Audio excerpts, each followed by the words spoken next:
Good afternoon, viewers. Welcome back to FB Live with Grenville. Today, being Sunday, it's our usual time at 2 o'clock. We meet you, all you guys. Today, we have an interesting topic to talk, how to align your personal goals with official goals, which is a very tricky one and which is a much need for the situation. Welcome, Grenville. How are you? Good, Praveen. How are you doing? Back in Bombay and doing good, huh? Yes, all fine. Awesome. Yeah, Grenville, let's talk about the today's topic, which is more interesting for me as well as all the viewers here.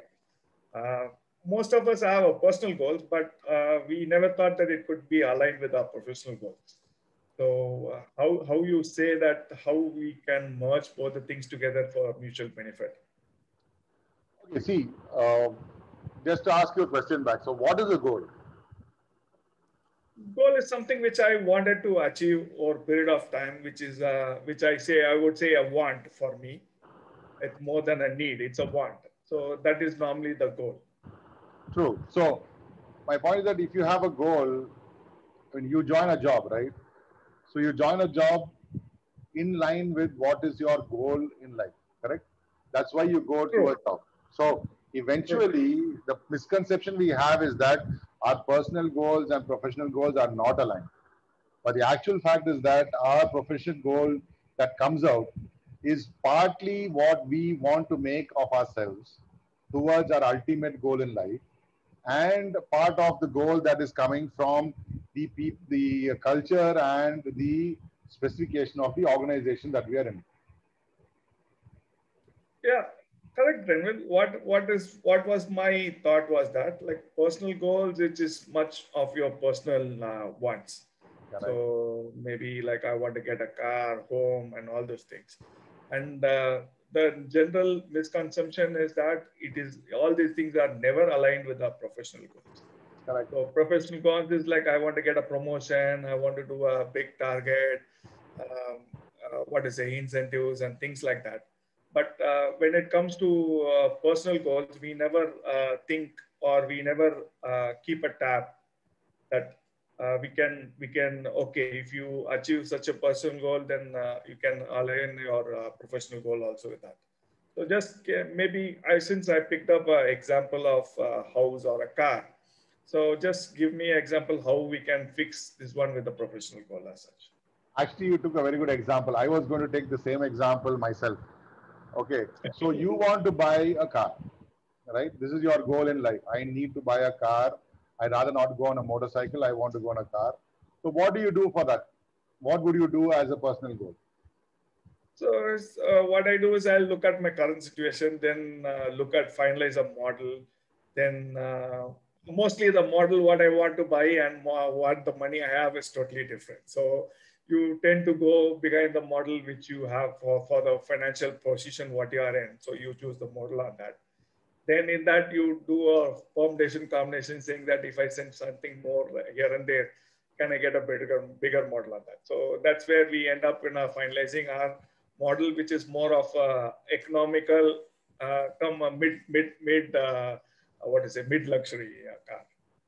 You're absolutely right. So the point here is that you will decide on the model and make and the value of the car based on your financial situation, right? So I would say a major portion of us would go in for a loan, correct? Yes. I don't think everybody has cash lying in their account. They can go and take and buy an Audi car or whatever car, right?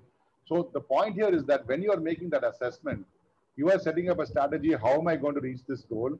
And the bigger chunk of the decision making is based on finance, right? Okay. Now, this finance, it could be based on your investments, could be on your savings, or it could be on your earnings, right? Now, the Yeah. larger chunk is going to be on your earnings, which could come from your investment, but the larger chunk is from what you earn every month. So when you are Okay. doing a personal goal of a car, you will work on your professional goal, saying I need to get promoted, I need to go and become a manager because my salary will be more. I can generate so much more revenue, which I can pay towards the loan of my car, right? Now, for Okay. example, if a person is happy with going by bus or by having a motorcycle that he already owns, the incentive, okay, to work towards a higher goal is less. It does not mean he will not work more. Okay, he would Yeah. be vested into his professional thing of reaching his professional goals for himself. That is a self-driven Okay. person. But if a person is looking at saying, what is in it for me? Which is a question we should always ask ourselves vis-a-vis our professional goal that is set for us. We will always be driven to do more and perform much better. One with commitment. The second would be is what would we get as an outcome or a reward for the effort that we are going to make. Right? Okay. So when the company is saying you need to raise your sale by 30%, you will get this incentive when you do 30% more. You will always be pushing to do even more than that because that percentage will be a percentage of the sales value as a commission, right? Yes. So you would not just stop at saying, okay, I'm supposed to grow 30%, I stop at 30%. You will hit for higher number, Okay. 35, 40%, right? Because that will generate higher revenue. So at the same time, if you are just a contented person and saying, I'm happy with where I am, okay, I am glad, you may still push yourself to do more, but the likelihood is that you will not be as aggressive as getting past your final goals professionally, because the need for that money is not as high as it would be if you have a clear objective in your personal life, right? Okay. So that is how you're eventually, by doing it as by design or by default, your professional goals, that achievement level of the professional goals are driven by your personal needs. That's why I tell everybody, when you sit down to look about how am I performing professionally, you always go back and say, how is my professional goals aligning to my personal goals? Okay. So for example, I am going now and sitting in a company and they're saying, you need to go and get this business by bribing someone, for example. Okay. Ethically, I'm against bribery. Okay. I'm just saying as an example. Fine. What do you think is most likely going to happen? I'm not going to get the deal. Because you will do it. You will not want to do it. You will try to do the deal without bribing the person. Okay. And if you do it, will be with reluctance. So the high likelihood is you will lose that project. Right? If your personal goals and your ethics that drive your goals are different from your professional goals, right? So what you would eventually do is you will leave that organization and go to another company, because the ideas of the organization and the goals they're setting for you don't align to your personal ethics and your personal goals that is driving you on a daily basis. Okay. They call it a cultural fit, right? I don't know if you heard this term, a cultural fit. That is basically when you go into an organization, you cannot convert yourself into somebody new. You can adapt, but you still remain in there, right? Now, some people adapt to a larger extent because they vibe with the culture and they fit into that organization, as they call it, a cultural fit. Okay, so they adapt better and they feel more at home, and the ideas of the organization and the people working there are pretty much aligned to the ideas which the person himself is driven by. Okay, so that brings job satisfaction, that brings your feeling of accomplishment, everything driven by your personal need. Okay, so you will still perform well or even more than well because your personal need is being served by doing the company goals that are being set. Does that bring some sort of clarity? Yeah, that is true, Granville. My next question moves into how do you set your professional goals? Because there are certain things like when it comes to the company, you feel that it is being ordered onto you. So you don't take it as a goal, you take it as a punishment or a measuring scale, which they say, okay, you don't do it, then it is not that. So most of us, what we think is that it is not a goal, it is something which is being driven by the company onto us. And how you change this mentality of taking what has been given to you, and how do you schedule a professional goal as such? See, look, most of the goals are top down, right? You have a larger vision of the organization, and that larger vision is driven down till it comes down to your KPIs finally, which are key performance indicators, right? So that is how you normally get a goal, correct? Now the question here is that it's how your performance is being measured are on these KPIs, right? Yeah. These are how every organization measures a person and the department as well. So if the KPIs have been done properly, okay, and you are aligned to the company goal, you should not feel it is thrust on you. Okay. Now, every organization has a stretch goal, right? It takes you out of your comfort zone and makes you do more than you feel you're capable of doing. That's how people tend to overperform. They give you a stretch goal. But the stretch goal is just that. It is expected that you will not hit 100% of a stretch goal, but you will hit at least a higher percentage than what you would have done if you had set a lower goal. Okay, Okay. the concept, a conservative person will put a lower goal and outperform himself. Okay, an Yeah. aggressive person will put a much higher goal and underperform himself. Right? Yes. Now it's an approach of risk-taking capability of the individual. Right? A stable organization wants you to hit 100%. That is what they normally want to do, to keep a stable process and also to distribute the workload between the different employees. That's an ideal organization, right? So in each person, the drive, okay, first to take a risk and a drive for performance determines how successful they are, as well as how much they can outdo that target. Right? Okay. You will see organizations where two salesmen out there selling, one is doing 115%, one person is doing 90%. Right? Same clientele, same volume of capability, same sort of environment, but two people performing in two levels. Correct? Now, the factors that determine that is the relationship with the customers, right? Yes. Your belief in that goal, that is it a goal that is something I align with. The third is what is in it for me, right? The drive of the individual. These are the three major factors that always determine the performance of. There are many more, but these are primarily the factors that will show a performance of an individual. Okay, so you are right. Every time the goal will come top down. That is the way the businesses are supposed to work if they are aligned to the overall goal. But if they are done properly, that KPI should not be in conflict with what is expected from you as your role and responsibility. Because when you make your role and responsibility, KPI forms a large factor about the expected result, right? Yeah. So when they are realigning your expectation from the organization, automatically your roles and responsibilities should change.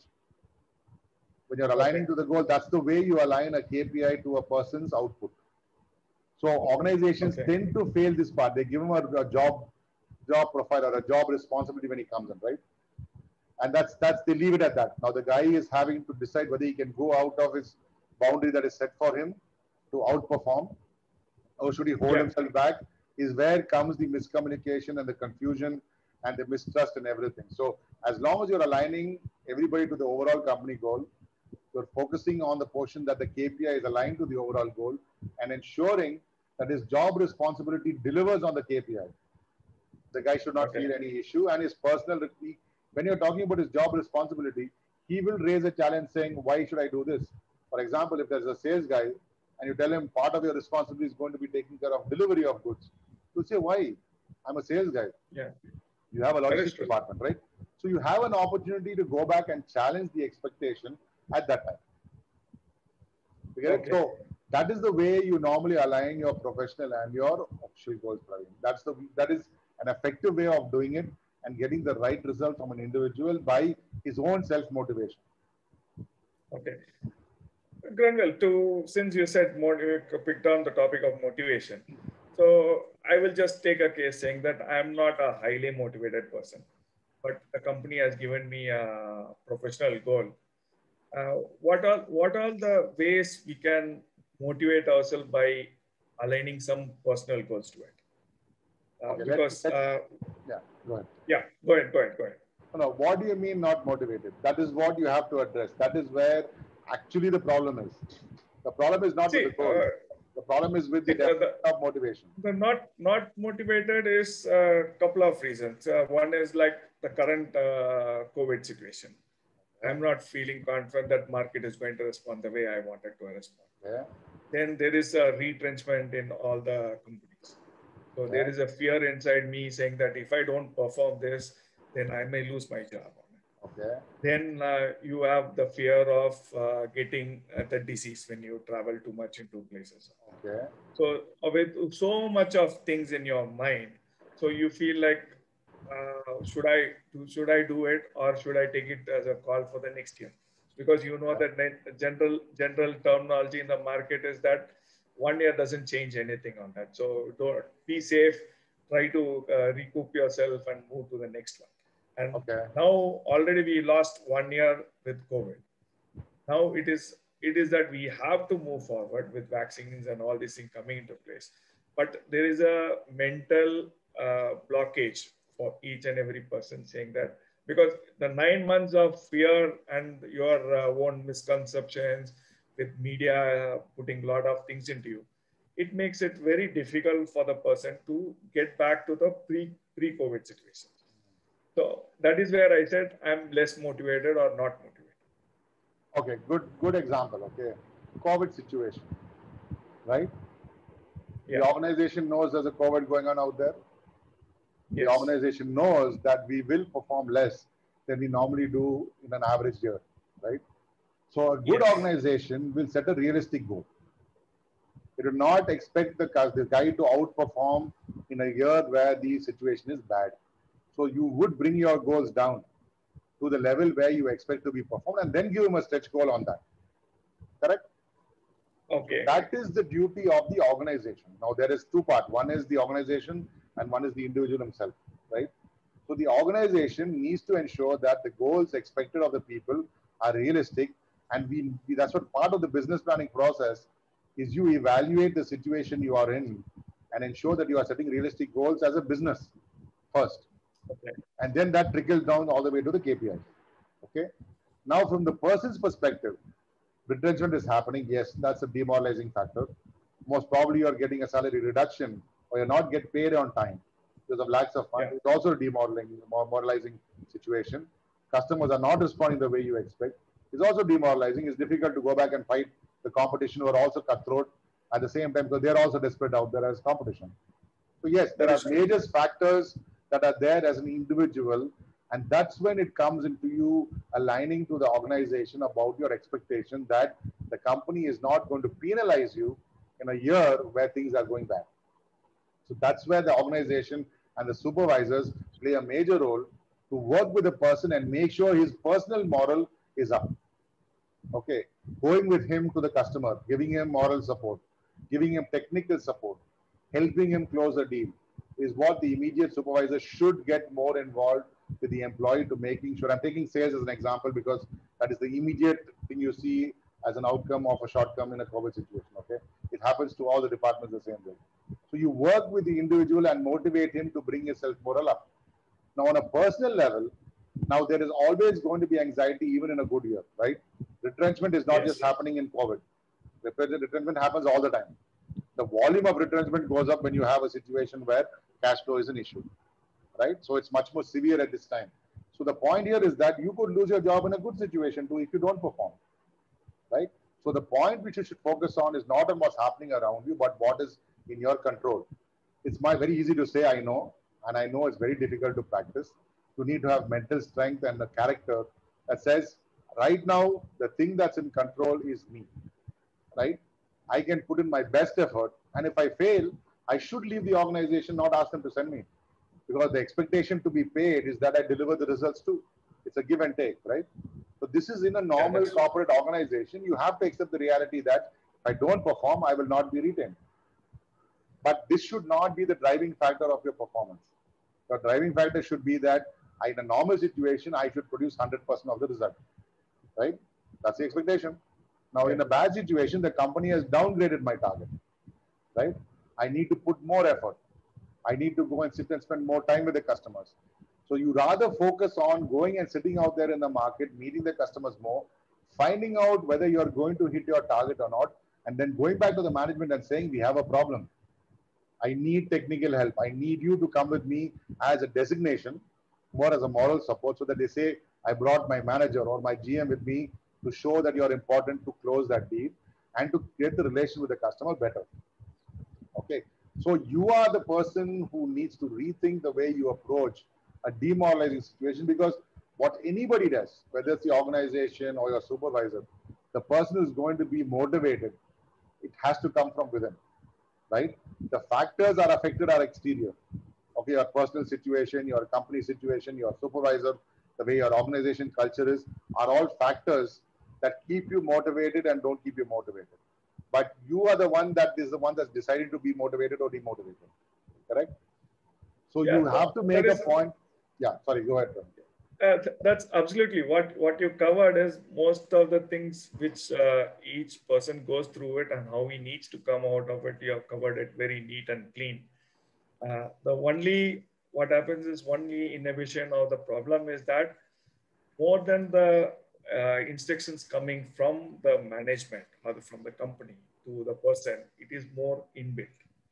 So it is that what you tend to read is like even your manager would say, okay, this year if you don't achieve the target, it is okay. But your inner devil within you keeps on saying that maybe this guy is trying to sack me and do it. So what I wanted to cover is like, uh, the corporate goals are more streamlined and fixed. Which company goes by the directive? You, as you said, they have the committed goals and they have the stretch goals. So this is something which you cannot or you don't have control of it. Only thing is you can make a tweak here and there, saying depending on the situation as it goes on. On the day one, you cannot say anything, but maybe after 3 months, 6 months time, you can tell the management regarding how the market is responding, what changes need to be there. What I wanted to discuss with you is on the day one. So when it comes from the management, first thing is I have not moved into the market for last 9 months. Then most of us are working from home. The moment you go to the office, that itself it's like the school children going to school after a long holiday. So you say, oh, should I go there? Then you need to get up with a lot of other things, which is the internal office things, paperwork, then going around. All those things are going to be a drag till you pick up the normal speed of it. So what my question would be to you is like, as an individual at this current situation, how should we fix our personal goals? Because the personal goals would be something like a carrot. So you start chasing the carrot and move forward so that you don't see the other things which is coming around after it. So how do you what is your judgment to choose a personal goal now? Because that personal goal should not be should not be too tight, or it should make you comfortable. You're right, Praveen. When you're talking about personal goals, eventually what you need to look in a different situation like the COVID is that you are having a situation that is above different from the normal. So what you need to really do first is that sit down and understand is that how many of the goals that I set myself for the current year are realistic goals, right? So based on the realistic goals, you need to sit down and say, these goals, I can defer it to next year because I'm not going to be able to manage it this year because of the actual situation that has changed when I made the plans, right? The second part is that, can I do something different that can bring these goals and achieve what I said? Even in a good situation, there is always a possibility that something new comes up and can augment your goal. So you differentiate those goals and say, okay, these were the goals I set. I need to change something that I was planning to do earlier, or be more aggressive, or do more work to achieve the same goals. And these goals become my new set of goals for the current situation. Okay. So that's how you take a situation that is actually a situation, circumstances that are different than what you had made a plan. And you still keep maintaining your progress professionally and personally in a different extent of what you can achieve in a bad situation. Okay, so it answers my question. So what I wanted to is I wanted to rephrase it, like what we discussed in our previous videos about the needs and want. So I think we need to rephrase our needs and want as per the current situation, and fix on the wants on a priority list, and then move forward. Am I right? Actually, you should prioritize on the needs. And okay, sorry. Right? See, the point is that when you come to a situation like this, automatically, Praveen, your needs have to be served. You have to eat food, you have to pay rent, you have to put petrol in your bike, you have to pay the government taxes. These are things that will be unavoidable. So you will be driven, and in a situation like COVID, if you remember when the COVID started, we were talking about bread and rice and dal. We were not looking for the outside Kentucky chicken and going and eating in restaurants. That was never even in our mind, because we were coming to a survival mode, right? So in a situation, when you go into an abnormal situation, your needs will drive you itself to a certain extent, that your goals will come and your priorities will change, that these need to be served first. And then I will look at what wants I have, which I could achieve. So as I said, the point is that in a situation like this, which doesn't happen as frequently as, luckily it doesn't happen as frequently as it should happen. But the point remains is that we should adopt this mindset even in a normal situation in life. Correct? So in a normal situation too, we should look at saying, What are my needs?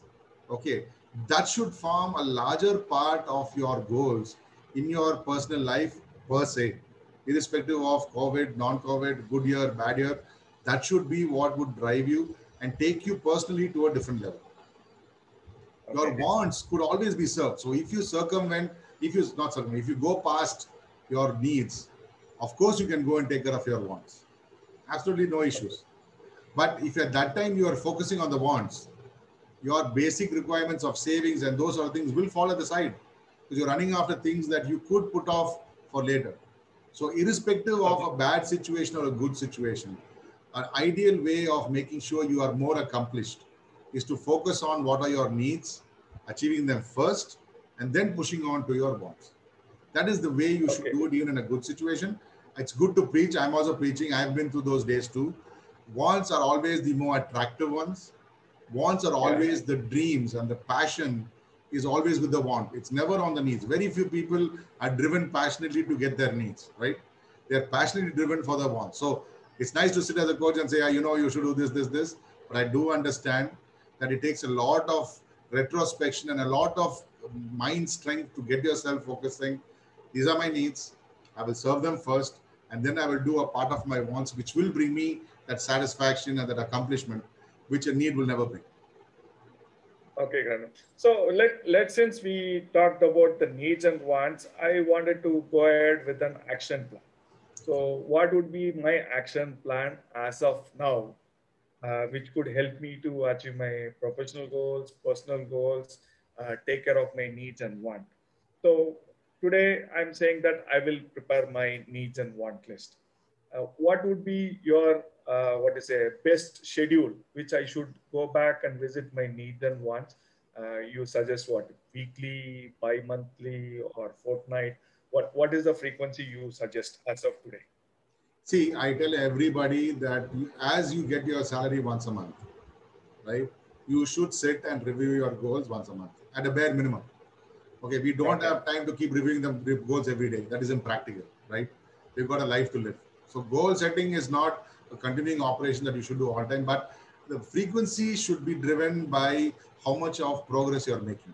Consciously, you should keep a track saying, because what tends to happen in the day to day, you tend to get sidetracked from your goals, correct? So the point is Yeah. that have a checkpoint once a week on a weekend. Just quickly rethink, what did I set out this week to do? Did I achieve that towards my monthly goal? Right? Did I achieve Okay. this towards my annual goal? Because the way you should work is you should have a long time goal of your life, right? This is what I want to reach before I retire, or this is what I want to reach before I die. Should be a goal we should set up as an overall goal. You should decide how fast you can achieve it, how many years you need to reach it, and then work backwards toward the current year, right? Towards reaching that overall goal. And then take it down to the month. And in that month, at least once a week, you should work it out saying, this I can do in the first week. Or for example, I have a lot of work at office at the beginning of the month. What I want to do at my personal time will be eaten by the professional. It's a practical part of life, right? You need to work with the ups and downs of your work and your personal life. So you know the latter part of the, or the middle part of the month is a slower part generally for work. So you put all your personal priorities in that part of the month. So you put a little bit of prioritization, as I call it, right, between work and personal life. You need to achieve both, because if you achieve one and not the other, you're not going to be satisfied, right? That is true. If both form the same goals, which is an idealistic situation, that would be a perfect life, right? But Yeah. it's never the case. It's never going to happen That's true. that your personal goals and professional goals are going to be exactly the same. So you That is have to true. keep them aligned. It's like two rays of a train. They're never going to meet, right? But in the horizon, if you look at it, you actually see them meeting together. It's visually a Yes. concept how you should think about your personal and official goals. Eventually, they need to come to the same plane that I've achieved my personal goal.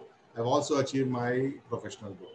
So that's how you work it back. So my advice to everyone is that on a monthly basis, and those who do a budget would know that once a month you do a budget. So in any case, you sit down to do your budgeting. And those who don't do a budget, I suggest sit down and do a budget. That is the starting point of all your goals, finance, right? So if you do that, you can do them all at one time. You set your goals. Based on the goals, you do your financial plan.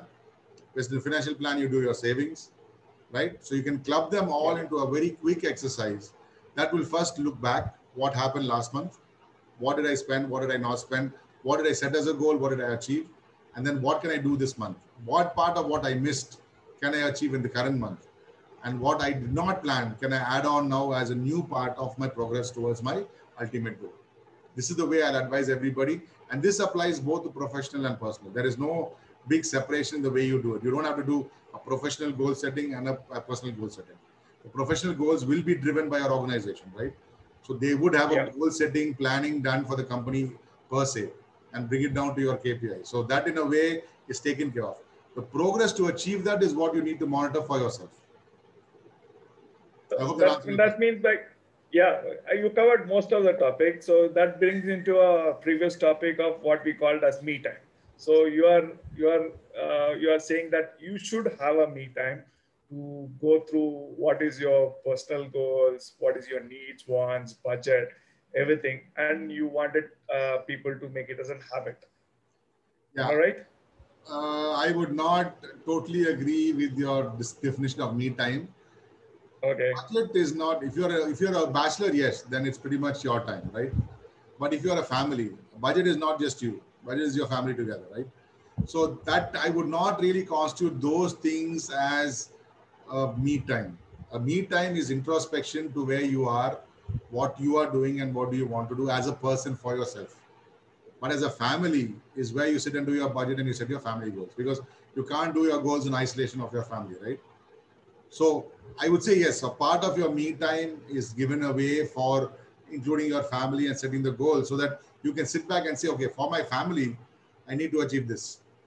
So for myself, what would I do is when you sit and really do your me time as we define it and recollect what you can do. And then again, it's me time by itself is not just about the current, right?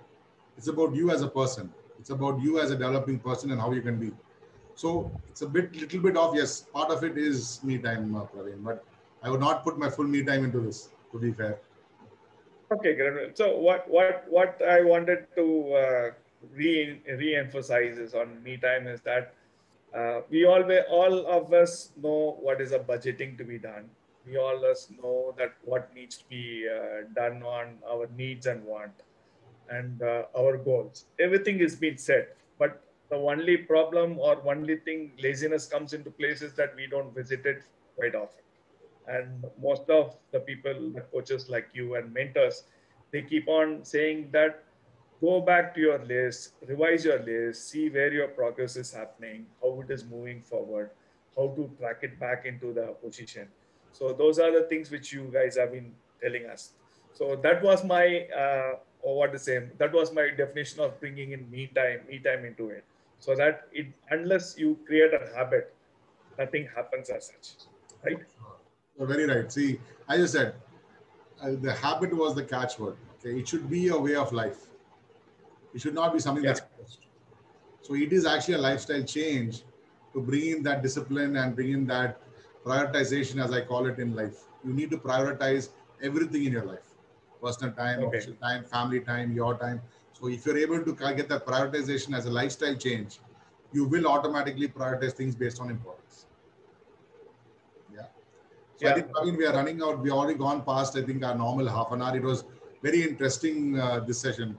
And I'm sure we can talk more about this, right? Sure, Granvir, sure. That's it's an interesting topic and it's a much needed topic for the hour. So we couldn't know how much time it is taking us in. So that's nice. Nice catching up with you, Granvir. Pleasure, Praveen. Thank you for sparing your Sunday to sit with me. So for everybody who came on live on both our sessions that we had today, as well as those who are going to see the recording of this video, thank you for your continued interest in our Facebook Live series, as well as what we post on YouTube. Keep watching our videos. We try to cover as much of topics which overlap between work and our personal life, so that we have a clear way of using business planning as a concept to help both our professional and our personal growth. So thank you everyone for your time. Thank you for being again with us today. Take care, stay safe till next week where we'll meet again with another FB Live. Be good and stay healthy. Don't forget to like, share this video, and also to subscribe to our YouTube and Facebook so you can get updated whenever we launch this videos. See you. Thank you, guys. Bye.